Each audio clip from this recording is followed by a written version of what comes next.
Good evening and welcome to our program, Jones and Company. I'm your host, Christian Jones, and joining us on this special edition of Jones and Company, a good friend and brother, Mr. Elsworth Johson. Mr. Johson, welcome to Jones and Company. Pleasure to be here, my brother. It's a pleasure to have you here.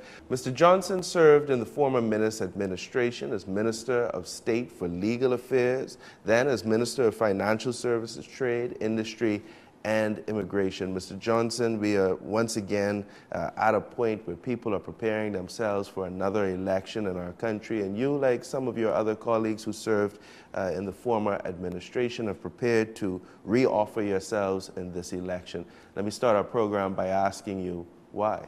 First, thank you very much for being here, and please allow me to, just a little leeway, to congratulate and thank you for the work that you're doing.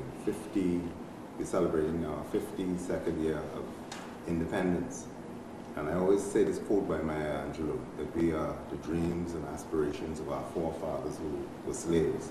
And this is a day that they dreamt of, where a man like yourself can be in the forefront of the fourth estate which gives actualization to the fundamental rights of persons. So every time I come on a TV program, I deal with members of the media. I encourage them to continue to be strong and courageous, because where governments fall down, where institutions fall down around the world, you will see it. It is the fourth estate, whether it be in its traditional sense or its conventional sense, that come forward to protect those who are less fortunate in our community. Why do I come? I've come because I'm a Bahamian. I come because the Bahamian people have invested in me through their tax dollars. They've trained me. I was once a stevedore, a police officer, a joiner, and didn't even finish high school. And so I think I have the commitment, the loyalty, and the patriotism to serve the people of the Bahamas the way the Constitution desire for them to be served. And so I've offered myself. I've been ratified by the Free National Movement, and I'm going to do my best so that at the end of the day, this constitutional democracy that we've celebrated for more than 200 years, a peaceful transition of government, that people would go vote for the best candidate, and I pray that at the end of the day I would be successful. Right. Well, Mr. Johson, you belong to a civic-minded Bahamian family that has participated in politics, has participated in nation building, and as you mentioned, you talk about, and I can't help but think in terms of your, opening remarks and compliments, and thank you for that. You're welcome. But a story my father always tells me, when in the 70s he left ZNS, and he told his father that he wanted to go into the marketing business, and his father said to him, "Marketing? White people just do that kind of stuff." And to think about, when we think about 52 years now of independence, when we think about the aspirations of our forefathers gone before us, and even things that we have achieved or even now accomplished that perhaps our forefathers could not or would not have imagined, and even some of those feats that we have accomplished, such as your appointment as a cabinet minister in the last administration. I'm sure that your father would have been justly proud. But in terms of what causes, and a lot of times we talk to a lot of people, so far we've talked to a lot of people who are looking to be candidates in the next election, and people often say they're called by some supernatural power or the other. What is it that drives Elsworth Johson to want to make this continued, or want to continue to fight for progress in this country where you live? I'll tell you what drives me. Sometimes I have an opportunity. I brought a book by Mr. Frederick Douglass. I'm reading on this. I love Mr. Douglass. And when one looks at our diaspora, we represent one of the perfect examples of genocide and ethnic cleansing. And when those who came and met the Amerindians, they had their ideas of what they wanted and what they saw, and we lost our people. And then we were brought in for labor, to see how best we can strengthen their economies. And we've given a lot. I grew up on Cat Island with my grandmother, and there is the Bahamas that I want to see. There's a Bahamas I want to see where it's more than just roadside contracts, where there's an involvement at a very, very significant level in the socio-economic environment in this country. In the spirit, I know that we have a lot of churches to continue to build that and to continue to drive to build a society where women, men, women, children, and especially, I'm not being racist, people of color are participating in a significant level. We have our schools, we have healthcare, but is it what we want it to be? How is it that a man like myself could be 15 years old and can't read? What representation do we have of that situation in our community now in terms of families that are producing children who not only want to participate at the highest level, but to serve in the highest level, where you may not be seen in the front lines, but you do that. A country where health care is there for the young, and especially the old, and that we're participating. So I've come forward this time to see how best I can do it. I know it sounds crazy, but I'm trying my best to do what I can do while I have health and strength for this country. And one of the most serious things I want to see is a country where we observe a celebrating independence, where we take serious commitment, loyalty, and patriotism to this country. A country that gives us health care, even for those who come. A country that allows us to participate in our social welfare system, national insurance. It may not be the best, but we do it. A country that is very well placed in terms of its location between Latin America, South America, and Europe. And how do we use that or take advantage of it so that as a people we are on the cutting edge, and not that we, and this is what we've seen, I'm going to be very open with you, where there's certain groups seem to be doing better than us. And so I want to be a part of a leadership that challenges that and that encourages that while we don't discriminate, we want to be in there too. Just like they want to, we have to be in there. Right, and you know that I think any or every right-thinking Bahamian should agree with that empowerment platform that you describe. As a matter of fact, when we think about going back to the inception of our country, the Progressive Liberal Party in the early 1970s, and even beyond that theme in terms of empowerment, of lifting people up, and as the former Prime Minister, I believe now the late A.D. Hanna would say, wiping every tear from every eye, yes, in terms of that being our major or main concern.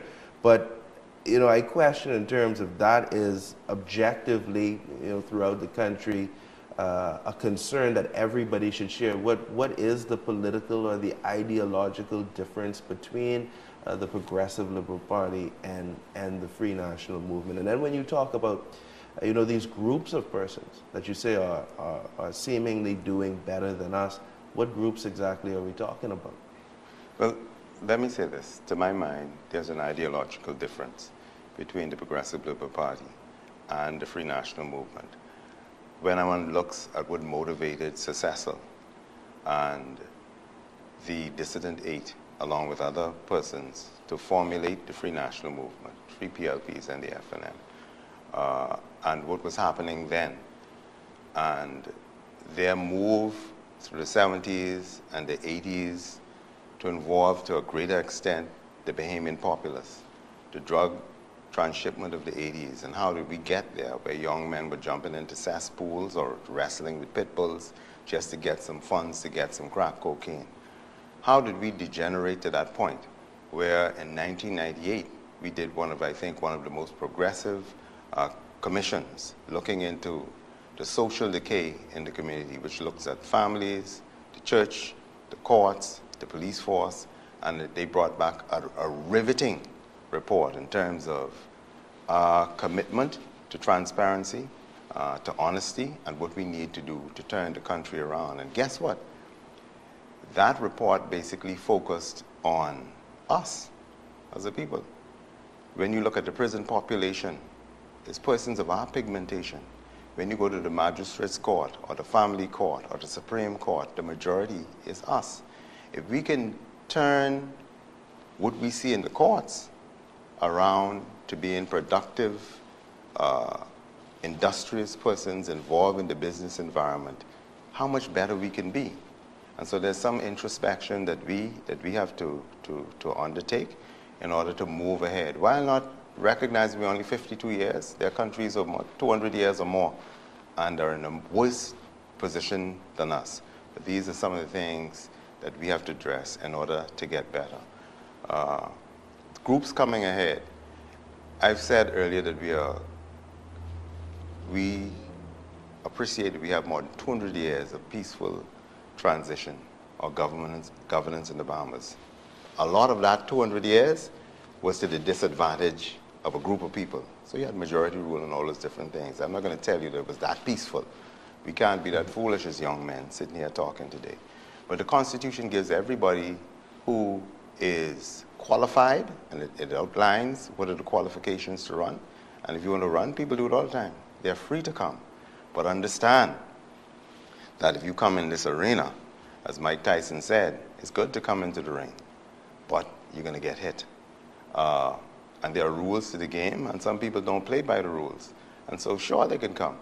I believe in my party, and there's some other people who believe in the organizations they're in.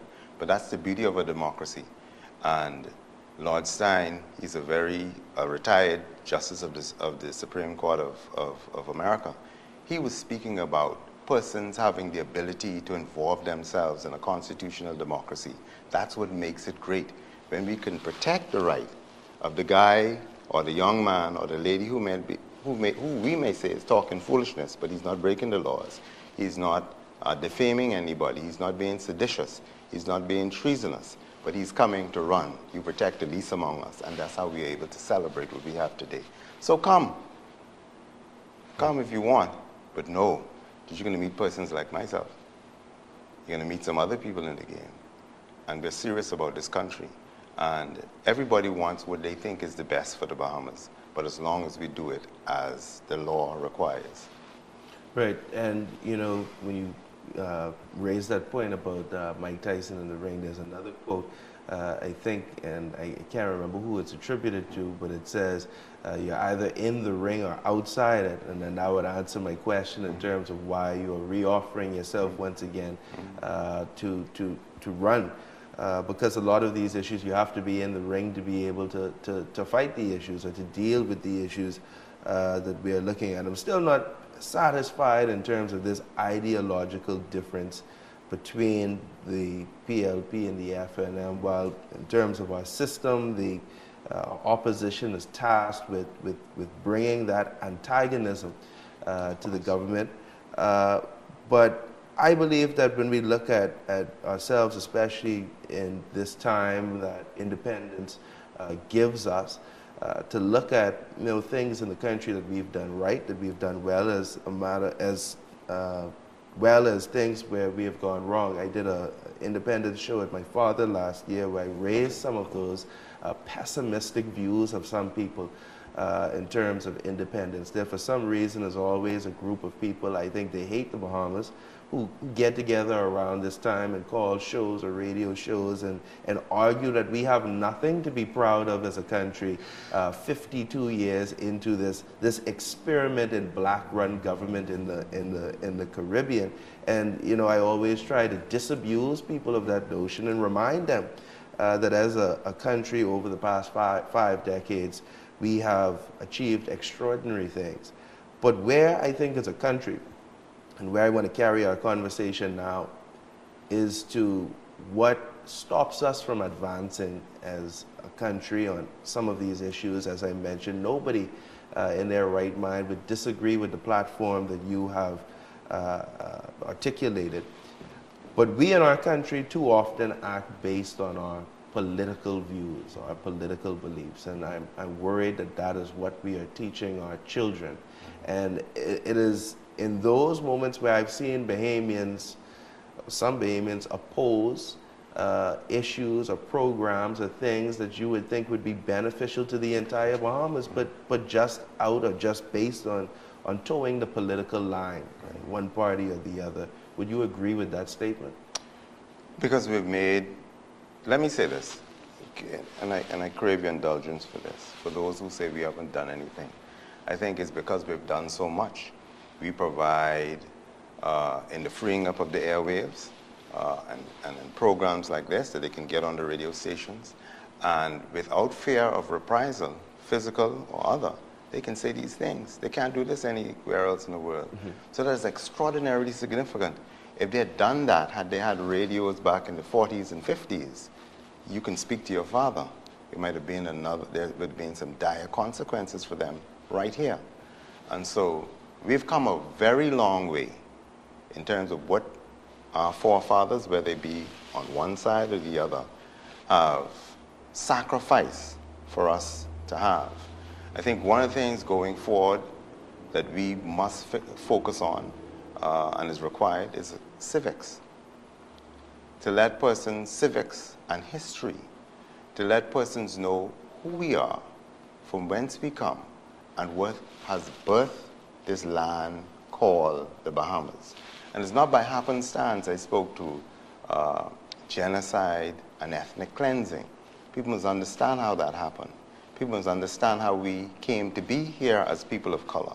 People must understand what happened to a family, what happened to men and what happened to women over the years, and why you have so much to celebrate. So we must do that. We must teach civics.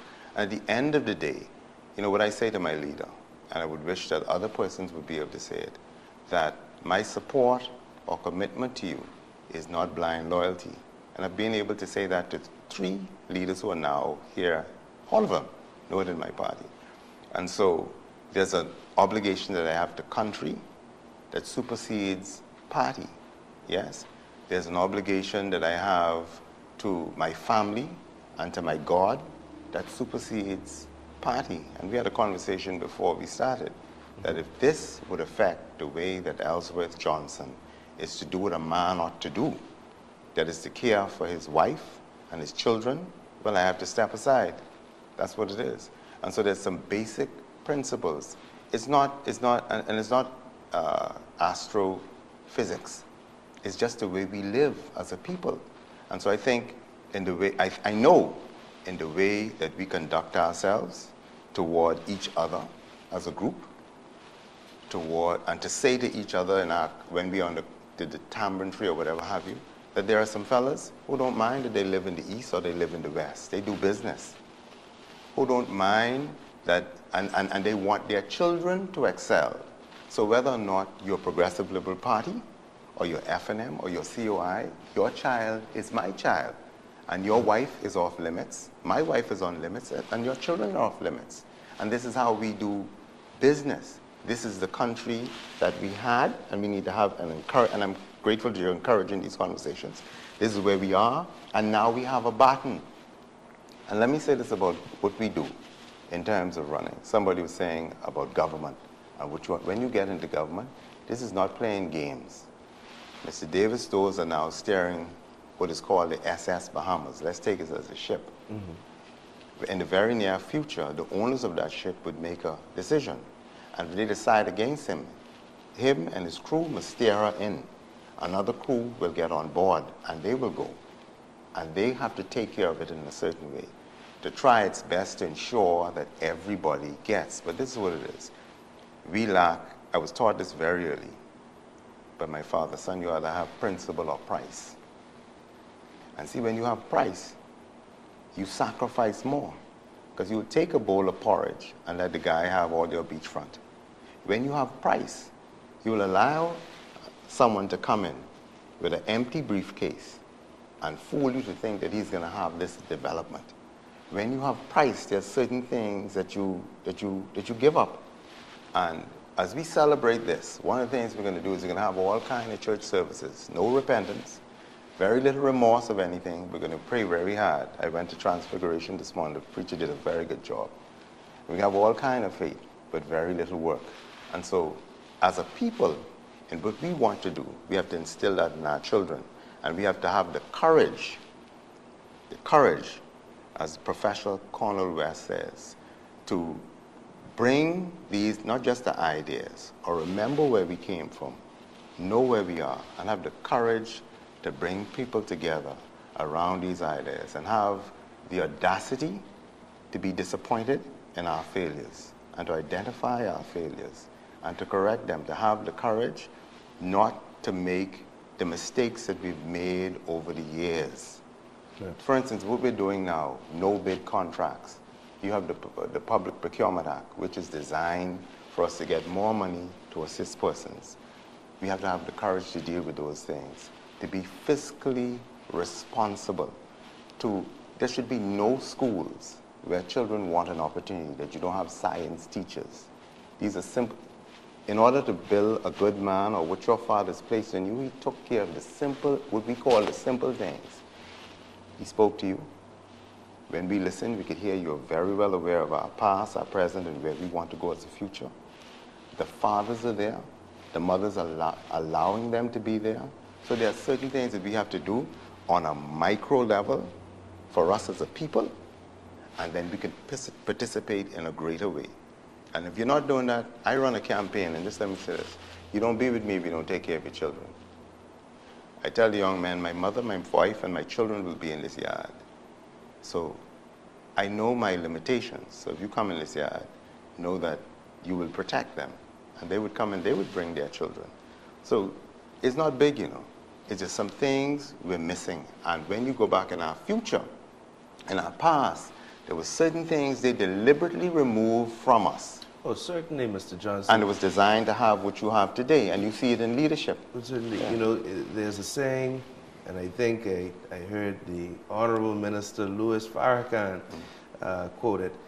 He says, "He that decides the diameter of your education will decide the circumference of your activities." Absolutely. And this is the handicap that many Bahamians had at the middle of the last century in terms of education and access to education. I've been reading from some of the works of father of labor, Sir Randall Fox, on 10th of February 1950, when he advocated for the government of the Bahamas at that time, the government of the Bahama Islands, to pursue an agreement with the West Indian Federation so that Bahamians could benefit from the University of the West Indies. Today, several scores of Bahamians, born and unborn, have and will benefit from the University of the West Indies, but there are still so many roadblocks, still so many issues that people face in terms of access to education in our country, and their understanding of some of these issues when you talk about public procurement, when you talk about fiscal responsibility, when you talk about the government following or pursuing a prescribed set of framework in terms of the awarding of contracts. We need a more enlightened sort of electorate, I believe, to understand some of the issues that we try to present for them. In terms of, and just to go back in terms of what you said about blind loyalty and not being able to be expected from an Elsworth Johson, you know, and we could talk about the Night of the Long Knives, we could talk about the Johnson legacy in politics in terms of men like your father, Oscar Johnson, and you, sure in your convictions in a way where men and women of the Bahamas should be able to find valiant faith. You know, when you talk about Elsworth Johson, the president of the Bar Council, or the minister, or the former president of the Bar Council, you've always stood up for your convictions, which brings me to now your conversations with the current leader in terms of what is being whispered around the country, that is what Mr. Pintard is looking for in a candidate or someone who joins the team.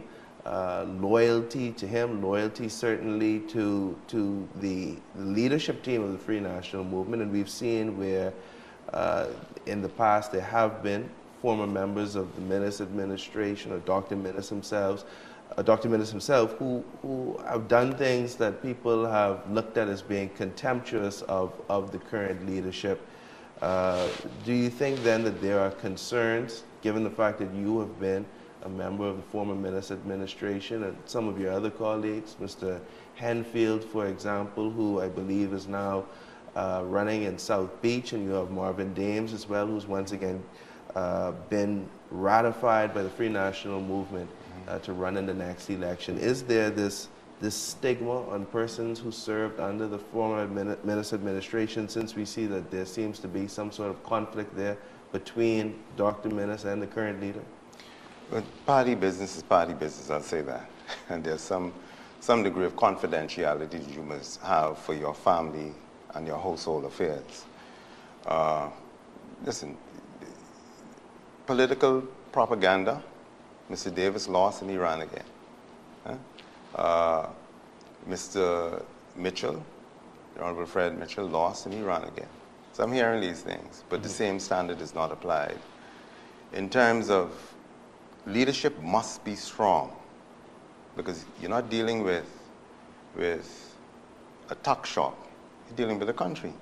How people will survive, realize their goals and aspirations, but more importantly, how will a country survive and go on for those yet unborn? So this is no light thing.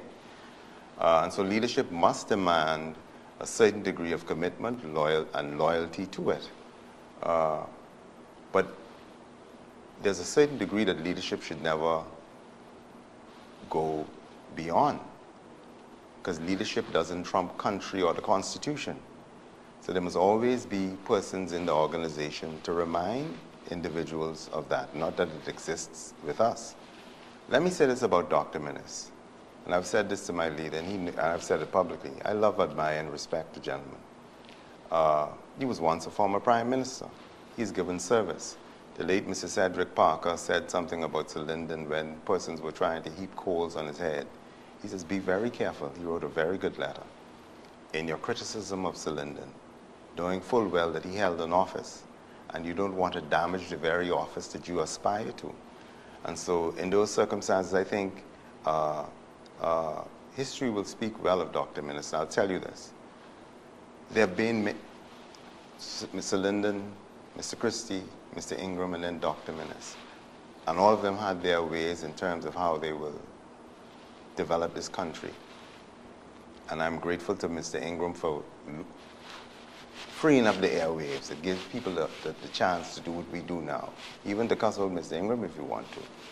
But I saw a look in his eyes when he determined that you will have the port, that the slip would go straight down to Porterski Dock, that it would go straight down to Bahama, that you would have to park over the hill, and then he gave, within his administration, there was a tax exemption for all of the businesses to be regentrified, and then to clean up the area.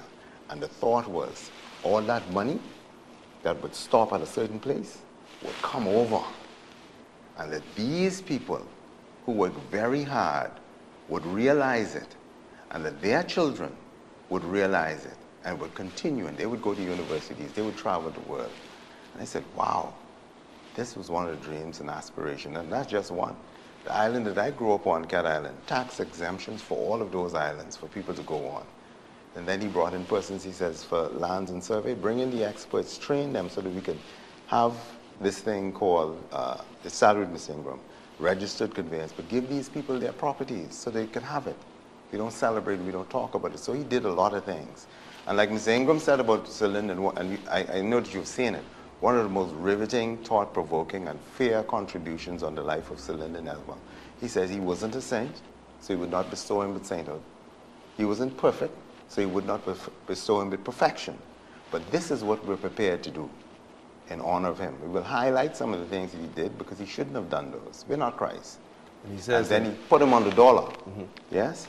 And so these are some of the things, and I'm speaking very openly to you, because I speak at 52 years on about country and how we ought to deal with country. Michael Pintard is a cousin of mine, and I support him, and Dr. Menace knows this. Mr. Pintard, my leader, I say with no disrespect, knows that if I get a call from Mr. Christie, I will answer it. He knows if I get a call from Mr. Ingram, I will answer it. He knows if I get a call from Mr. Davis, I doubt he'd call me. I will answer it. And and that I would be fair to those gentlemen, and that those gentlemen would understand that he is my leader. And like other persons, not just myself, this is not only germane to me, that there are other persons in the party who supports the Free National Movement, but at the end of the day, they support a constitutional, fair government or organization called the Bahamas. And I know we'll go on to deal with immigration, and I will speak to that. And so, yeah, so I'm in the Free National Movement. I support Michael Pintard, but as he knows, we are in the game to win it. I had a conversation, called him the other day, and I said, listen, I've heard what they've said about you, but I want to accept that you're going through a forging process. You know, you put something in fire. Sure. And I said, you went to Cat Island as a boy, and you know what you do in Cat Island. You work, you beat bark, you tote rock, you get your water, you stand up as a man. If you could hold a cutlass, you chop bush. You went to Cat Island, you came back, you went to Everly, you had your challenges in school, they took you to school. You were around the party for years. You tried against Mr. Christie, you tried against Mr. Davis, but you remained consistent, persistent, and loyal. You became the chairman of the party, and they twisted in a way where they tried to put the blame on you for something that you identified. And one day I'll explain that because I was involved in it, and I know how it goes. We never explained who the boss was or who the boss is. And so you remained there. You left the party, you came back. And now the gentleman who they never thought in their wildest dream, like a David, take David away from him. David is David, has become the leader of the party. I would want to accept that this is your forging process, where all of the impurities are being removed. And I pray that one day God will bring you out as the Prime Minister of this country.